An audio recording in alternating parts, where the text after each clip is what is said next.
Hi అండి. ఈరోజు మన వీడియోలో పిల్లలకి ఎంతో ఇష్టమైన ప్యాన్ కేక్ అయితే ప్రిపేర్ చేస్తున్నాను. టేస్ట్ అయితే చాలా బాగుంటుందండి.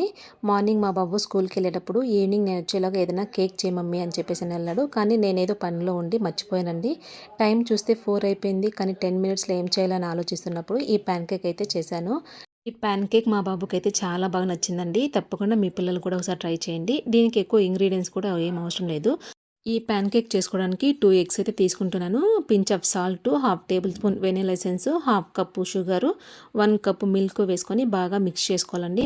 షుగర్ అంతా బాగా కరిగే వరకు ఈ విధంగా మిక్స్ చేసుకున్న తర్వాత అందులోనే 1 కప్పు వరకు గోధుమ పిండి, half table spoon baking powder, అలాగే 3 టేబుల్ స్పూన్స్ వరకు ఆయిల్ తీసుకుంటున్నానండి. కొంచెం కొంచెంగా ఈ విధంగా మిక్స్ చేసుకుంటూ కలుపుకోవాలి. ఉండలు లేకుండా బాగా మిక్స్ చేసుకున్న తర్వాత స్టవ్ పైన ప్యాన్ పెట్టి కొంచెం ఆయిల్ అప్లై చేసుకున్న తర్వాత మనము గరిటె తీసుకొని ఈ విధంగా వేస్తే సరిపోతుందండి. మళ్ళీ స్ప్రెడ్ చేయాల్సిన అవసరం లేదు. మూత పెట్టి ఒక 2 to 3 మినిట్స్ వరకు మీడియం ఫ్లేమ్లో కుక్ చేసుకుంటే సరిపోతుంది. రెండు వైపులా ఈవెన్గా కాల్చుకుంటే సరిపోతుందండి. మనకి ఎన్ని ప్యాన్ కేక్స్ కావాలో ఆ విధంగా అయితే ప్రిపేర్ చేసుకోవచ్చు. చూసారు కదా, ప్యాన్ కేక్ అయితే చాలా ఈజీగా చేసుకోవచ్చండి. ఈ వీడియో మీకు నచ్చినట్టయితే లైక్ చేయండి, షేర్ చేయండి, సబ్స్క్రైబ్ చేసుకోండి. అలాగే మరిన్ని టేస్టీ అండ్ హెల్తీ రెసిపీస్ కోసం మన అమ్మ వంట ఛానల్ సబ్స్క్రైబ్ చేసుకోండి. Thank you for watching. Please subscribe to my channel.